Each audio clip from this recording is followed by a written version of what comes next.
Reading with your kids. Hey, so great to see you. Come on in. Hi, my name is Jedley, and this is the Reading with Your Kids podcast, an iHeartRadio Best Kids and Family Podcast Award nominee. We are so delighted that you're joining us today and so very happy that you're joining us in our mission to help families grow closer through reading. Please be sure to subscribe to the show in the iHeartRadio app, on Spotify, Amazon Music, Apple Podcasts, Google Podcasts, wherever you find your podcast. Our guest today is Clude Larson. She is here to celebrate her book. It's called The Power of Choice, a teen's guide to finding personal success. Before we invite our guest into the studio, we want to let you know that this episode of the Reading with Your Kids podcast is brought to you by With the Passion of a Pig. It is the latest in the Superhero School series by Donna Cowan-Sagan. We're really excited about this. The Superhero Squad returns for the third adventure. It starts when we find out that the town's beloved old matriarch cat, Mrs. G, is missing, and no one knows why. Patty Porter, tech-savvy pig and superhero school standout, tracks Mrs. G's last known whereabouts to the field where Cat the cat appeared out of nowhere just weeks before. The team rushes together to investigate. This is a great series to read aloud with your kids, co-read with your kids, and talk about on your way to soccer or ballet or sitting around the table. The Superhero School series by Donna Sager-Cowan. Joining us right now from the beautiful Garden State of New Jersey, our guest today is the author of a book that's going to be really important to a lot of people listening, I think. The name of the book is The Power of Choice, a teen's guide to finding personal success. Please welcome to the show, Clude Larson. Hey, how are you? Hi. Thank you for having me on the show. Appreciate it. I'm thrilled to be here on this brisk New Jersey morning. It is brisk throughout the Northeast, and something you're dealing. Wrote a book about teens. A lot of time, teens can wake up and it's a beautiful day, and everybody's having a beautiful day. But some of the choices that our teens make kind of put a chill in the air and really can bum us out a little bit. And chills up our spine too. And chills up our spine, yeah. Yeah. So I was a 25-year classroom teacher, and I spent 23 and a half of those years teaching teenagers. And honestly, the last few years that I was there, I was very concerned about their choices, which is what prompted me to just create. This was an experiment written on sticky notes that I did in my classroom because I said, wow, these kids are focusing on so many things that are to their detriment, like how many likes and social media and vaping and, all the trends that were in their life that were I just think terrible distractions, far worse than what we had when we were younger. And so being concerned about their choices, I decided I would do an experiment. I was a science teacher. I said, I'm going to run this experiment. And of course, as a scientist, I know sometimes experiments fail. So I risked falling on my face in front of, 100 plus students to see if I could make some impact, because what I was seeing in their behavior was very concerning. So I decided to run this for 10 weeks, and every Monday morning I would start every class with a mini lesson, 10, maybe 15 minutes of my class time, because I understood that I had a curriculum to cover. Everybody's very concerned about that. And it was unbelievable. Like the first day, I thought, I was a little nervous because teachers, you kind of want to know what to expect when you're going to give a lesson. And this was so out of the box. I didn't really know what was going to happen. I was a little nervous, to be, quite frank. And I saw in one day a transformation of kids who were, they were struggling, they were challenging. Some of them had impulse issues that just could not stop interrupting, could not, just nobody had taught them like delay of behavior, delay of action, delay of gratification. Like that was just not in their wheelhouse. I saw in one day the beginning of a transformation. Wow. And I went through these mini lessons every Monday. I called them Mindful Monday at the time. And when I got to the 10th one, I said, well, this is, we've been doing this for 10 weeks and that was my plan. And so this is going to be like our last Mindful Monday. And I had started this somewhere in like midwinter when I realized these kids were, they just weren't making a lot of personal growth. I was teaching 8th graders, so 13, 14 years old, very impressionable age. They're about ready to go off into high school in a few months. And I just said, wow, they need these life skills is what they need. At the end of the 10 weeks, I started telling them, well, this might be the last Mindful Monday. And kids who I would never have expected were like, what do you mean? We're not going to do this every week? I said, well, we can, I can keep going. I can go all day. But they asked me if we could keep going. And I mean, these were lessons about, the practice of gratitude and, checking your own attitude about things and then seeing, maybe activities that you really hate. Like, I hate doing this. Well, what attitude are you bringing to that activity?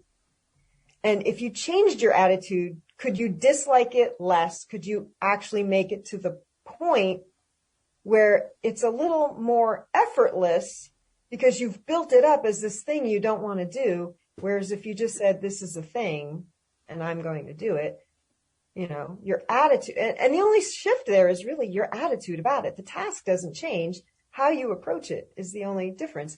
So these were just like universal truths, life habits that adults have who are successful. Mm-hmm. And I thought the sooner they get these, the sooner they can start experiencing some success. Yeah. I love what you've introduced to us. I think there are a couple of things that are happening with teens today. One, they don't have the opportunity, and this has been going on for some time, but they don't have the opportunity to have the intergenerational relationships that a lot of us grew up with.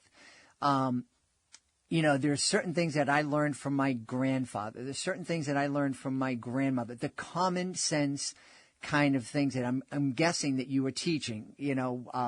One of the things, it's funny, my daughter is in the music business, and, artists have this reputation for being late and irresponsible. And her motto in life, and something that she shares with everybody, is if you are on time, you are late.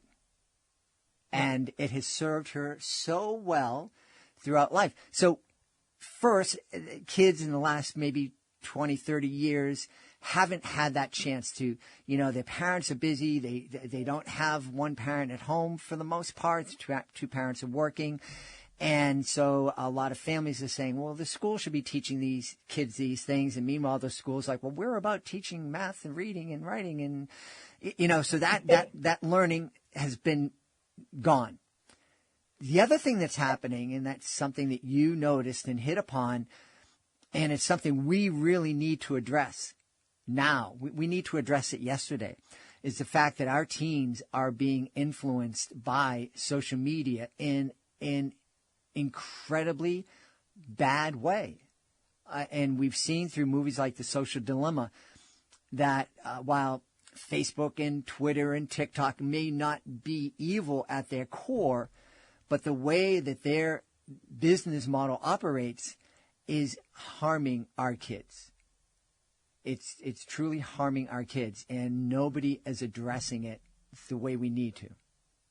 Right. It's so true because I was a middle school teacher, and you have to love middle school to be a middle school teacher for as long as I was. And I did a year at the high school. I was like, wow, this is not my jam.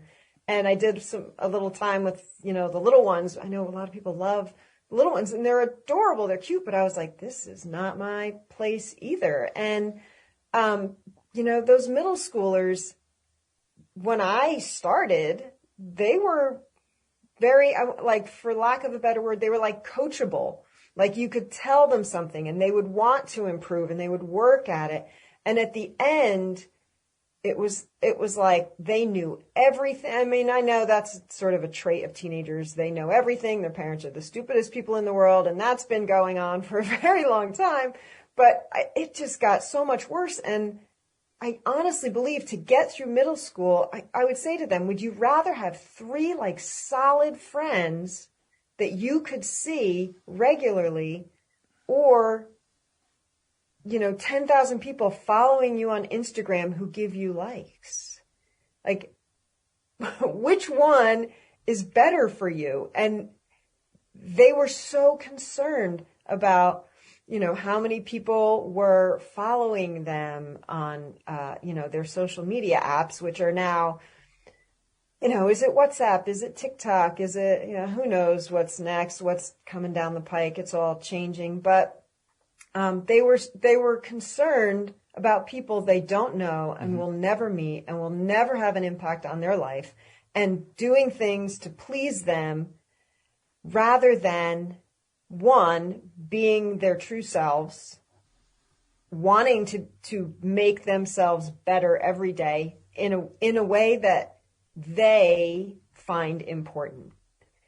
Because, if there's anything I knew, I was teaching physics and chemistry at the time, and I'd never deluded myself into believing that I'm going to have 1 million physicists come out of my class and all want to go into, building rocket ships and, solving physics problems or being in underground labs splitting atoms. Like I thought, I want them to have a good understanding of science, but I don't think a lot of them are going to follow this path. So, I'd watch them, and some of the kids, they just were the music in them.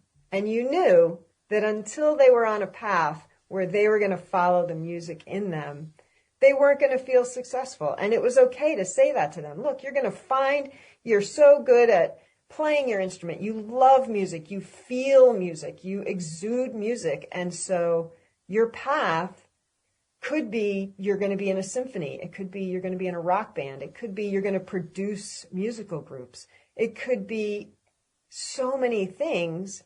But if you don't do something that brings you joy, you will never find happiness in it. Mm-hmm. Meanwhile, the kids sitting next to them, like, they're super compassionate, empathetic. Maybe they're going to go into counseling. Maybe they're going to go into the health and wellness field, and you could just see that that's what made them happy, helping others, being kind, like it was just in their nature. And so my book is really about helping them discern for themselves what success looks like for them. And everything from, what is excellence? We would talk about it in class. What's excellence? Who's somebody who's excellent? What do they always do? What do they never do? And so when a kid says to me, they are always a good listener. In my mind, I go, this kid values listening, right? So this kid wants to be a good listener, wants to be heard, and they find value in that. Whereas if somebody else said to me, they're excellent because, they're really good at their job. Well, this person might find success in being really productive at a profession. And so they start to hear these things, then they start to think about these things. And it was eye-opening for them. It was great for me as a teacher. I mean, what I learned and the insights I gained as what's important to them was so powerful. because I then knew where are they operating from, right? If I'm going to help them move forward, I got to know what you value. Mm-hmm. Because if I can talk all day about my values, but if you don't value them, I sound like, the teacher on Charlie Brown, wah, wah, wah, wah, wah, mm-hmm. It's not going to land. It's not going to make any sense. I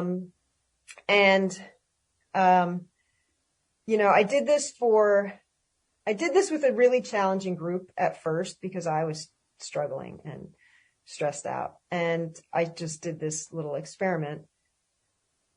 And it went so well that the following year I said, I'm going to start this in September. I'm not going to wait until I'm stressed out or frustrated. I'm not going to wait to see if they could use this.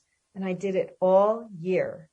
And those kids got so much out of it. I got so much out of it. My classroom was unbelievable. And I would hear, other teachers on my team, because it was a middle school, we had a team set up, and other teachers on my team would be struggling with particular students. This one, they're disrespectful or they interrupt, or what I'd say, oh, I don't have that problem. They're respectful in my class. It's not a personality trait. It's like what they're choosing to do in your room because they're not making that choice mm-hmm. in mine. And it was just so powerful. Kids, 13, 14-year-olds, they did two things that I had never experienced before. One, handwritten thank you notes from 14-year-old boys got left on my desk. I was like, huh. I've gotten a few from parents, and you get a few at the end of the year, but not mid-year, like, thank you for what you said today. That meant a lot to me. Or, that was a really important topic and it, connected, or, keep doing Mindful Mondays. I really like them.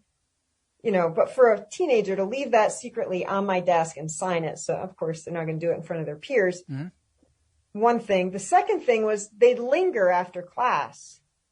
Every week or two, I had about 120 students. So at the end of a class period, they'd move on to whatever their next class was. Almost every week, I'd have somebody in some class linger after class because they just had to share something personal because they knew I could be trusted. Mm-hmm. Like, we were talking about really important topics. I was asking them to answer questions on pieces of paper. I never looked at them. I was like not going to collect them. I wasn't asking anybody to share out loud any of their deep, personal, private stuff. And so they would want to share with me because now I was trusted and they had something weighing on them. Mm-hmm. And it was not the kids I would have expected. Sometimes it was just the super quiet kids. And sometimes it was the more, for lack of a better term, the more like socially popular kids. They really had things that were weighing on them, mm-hmm. bothering them, that they were, of course, keeping out of the limelight because they don't want to, eclipse their own popularity by sharing it. But, and it just helped them think it through. Some of the lessons in the book, it was about like putting down grudges. Like, why are you carrying that around? Right. And so I have little stories that illustrate, a particular, about somebody holding a grudge, and the ending is like that little surprise when you're like, oh, I didn't see that coming.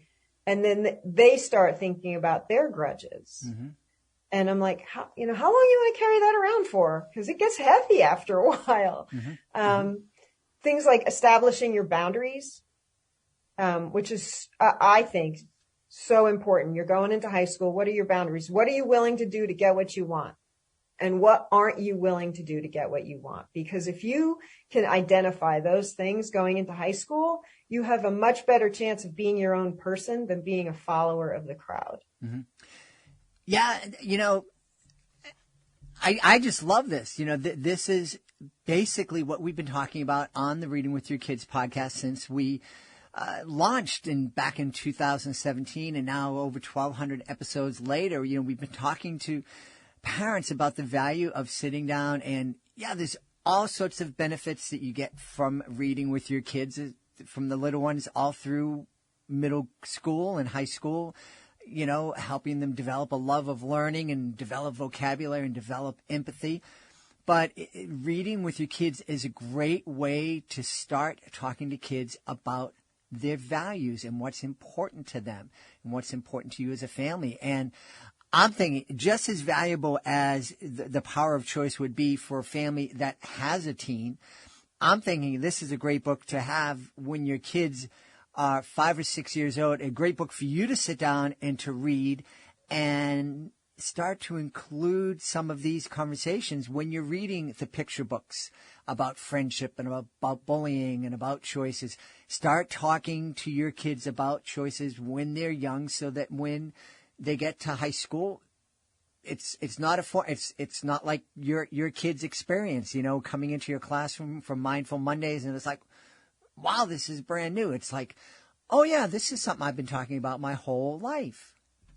That's right. And I think, part of the power of this book I have discovered, by one, talking to educators who are using it in their classroom, talking to parents who have read it themselves and then given it to their children. It's a great conversation starter. And often teenagers, you can sit there and say, well, we value our health, so therefore we don't want you to ever vape, right? And so they can know how you feel and you can tell them how you feel and you can do all those things. But when they examine their own, do you love yourself, right? That's one of my chapters. How much do you love yourself? Because if you love yourself, you want to have a good life. You want to have a long life. You want to have happiness. You want to have good relationships. These are all the things you want. What do you need to have in place to make that happen? And I often quote, it's not in the book, but I do quote, it's a Chinese proverb, I believe.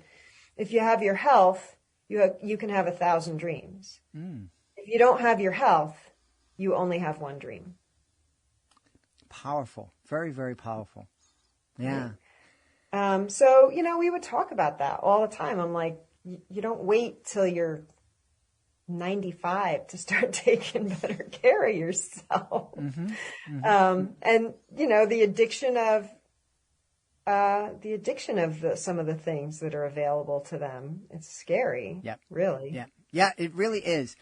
And I'm really happy that you've created this book because I think it's difficult for parents to sit down and to have conversations. I mean, I know most parents, when you sit down, you say, how was your day? You get all right. Fine. What'd you do in school? Yeah. Nothing. Okay. How's so-and-so? So these are conversations that, ways to start conversations that are meaningful and that your kids, I think, are going to get involved with enthusiastically. Right. And the thing was, my expertise was being an educator, being surrounded by thousands of teenagers over the course of my career. And I think, when you're a parent and this is your teenager, this is your first time through. Mm-hmm. You got this one, here he comes, he's 13, she's 14, whatever. And you don't have as much preparation. And then next thing you know, you're through it and you're like, wow, I hope that went all right. You're like, fingers crossed. Yeah. But with these conversations, it's just it's an easy way to just have the warm up. And the book builds, from the very simple, right, of course, to the deeper, more complex things at the end. But it examines your habits, your behaviors, your choices, your boundaries, your values. And it's very personal. So, cause I would do it with a class of 25 and, everybody was writing their own thing and nobody had the same thing that they were writing down. It was the same question, mm-hmm. but everybody came to it from their own perspective, from their own, life circumstances. And that's how it is with a family. Yeah. And I've gone on since I wrote the book, despite my desire to have it only in paperback. I was encouraged, I'm going to say, to have it as an ebook. So now it's an ebook, but it also has a companion journal. So if you wanted to read the ebook and then have a place to write down all of the answers to the things that are in there, because it's sort of workbook format, you know. There's a companion journal. And then I went on to make a teacher's edition. So it's the same 30 chapters in their entirety. And then each chapter has an extension activity you could do as a whole class that never allows a student or never forces a student to divulge anything personal about themselves, right? So they might be looking at, like one of them is where you just examine your behavior. And if it feels good and it's good for you, like that's what you want. You want to be doing things that are healthy for you, but they also feel joyful as you're doing them. Then there's those things that like they feel terrible, but they're still good for you, right? Like doing your homework or helping with chores around the house or, eating your vegetables, whatever, right? But the extension is now you take a character from one of the books in your literature or a very popular like movie character, one of those, like Harry Potter movies or something that everybody is familiar with the character. And then now you examine their behaviors. Well, can we categorize their behaviors into like, and then there's the feels good and it's bad for you, right? So that's like bullying or trash talking or, those kinds of things. And then feels bad for you. And I had kids in that category. I put out whiteboards anonymously and I said, you can write anything you want on these whiteboards. This is after I had decided to write the book. I was like, let me get some words from the mouths of babes, right? And on there, they were like lying to my parents. Like it feels bad and it's bad for me, like cheating on a test, that feels bad and it's bad for me. And they were like identifying these things that I don't know that I necessarily would have put those in the book. And then I used some of their examples because I was like, yeah, these are great. And it came from them, not from me. So yeah, powerful stuff. I know people are going to want to know where they can go to find out more about the power of choice. Okay. So, the power of choice is I did the, self-publishing Path of Least Resistance. It is on Amazon. I also have a website, Claude B Larson, LLC.com. And you can see links to it there. There's also a contact me form. There's also, testimonials from parents and educators who have used it and, links directly to the book.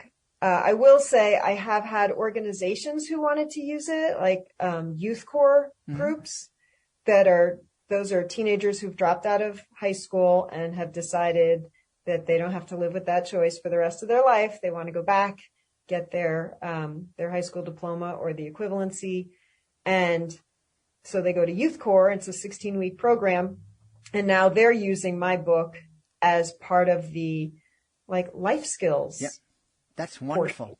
I mean, it's great. Like that like just warms my heart. So organizations can contact me directly and I can get them books not at the Amazon price. Right. So they don't have to pay like Amazon royalties and I can have bulk orders shipped to them from a printing service that I go through. Super. That's really wonderful.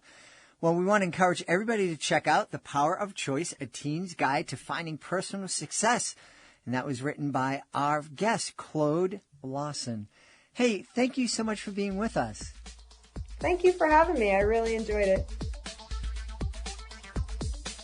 Please be sure to join us for the next episode of the Reading with Your Kids podcast. Our guest will be Donna Washington. She'll be here to celebrate Little Rabbit's Kwanzaa. It's a fascinating episode. You're going to love the origin, learning the origin of Kwanzaa and what the holiday means. I have a feeling you're going to be like me and you're going to want to start celebrating it. That's the next episode of the podcast. I want to thank the folks who made today's show so wonderful. Of course, I want to start by thanking our guest, Clude Larson. Please be sure to check out The Power of Choice, A Teen's Guide to Finding Personal Success. Also want to thank our sponsor, Donna Sager-Cowan. Be sure to check out her Superhero School series. It's a wonderful series. Also want to thank my team, Alejandra Doherty, Fatima Khan, Rory Grady. I want to thank my beautiful wife for all the support she gives me. Most of all, we all want to thank you. Thank you so much for taking the time to join us today. And as always, thank you so very much for taking the time to make the world a better place by reading with your kids. I'll be looking for you in the next edition of the Reading with Your Kids podcast.